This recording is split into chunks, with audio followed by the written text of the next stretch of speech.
वतन असली की तारीफ क्या बयान की है फुक़हा ने। चुनांचे वतन असली उस जगह को कहा जाता है जहां इंसान की पैदाइश हुई हो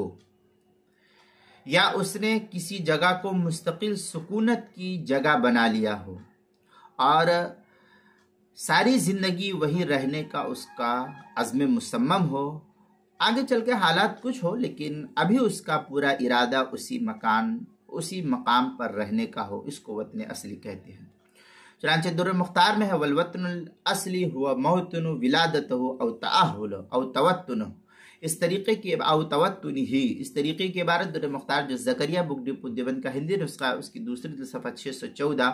बैरूत का छपा हुआ नुस्खा फतवा शामी का उसकी दूसरी सफ़ा 535, फतवा हिंदिया पहली सफ़ा 142, बदायुस सनाए जो ज़करिया बुक डिपो देवबंद का हिंदी नुस्खा उसकी पहली सफ़ा 280, अल बहरुर राइक जो ज़करिया बुक डिपो देवबंद का हिंदी नुस्खा है उसकी दूसरी सफ़ा 239, फतवा तातार खानिया जो ज़करिया बुक डिपो देवबंद का हिंदी नुस्खा उसकी दूसरी सफ़ा 510, मसला नंबर 4431, हलबी कबीरी सफ़ा 544, मजमुउल अनहुर पहली जिल्द सफ़ा 164, किताबुल मसाइल पहली जिल्द सफ़ा 555 पर भी इसको नकल किया गया है।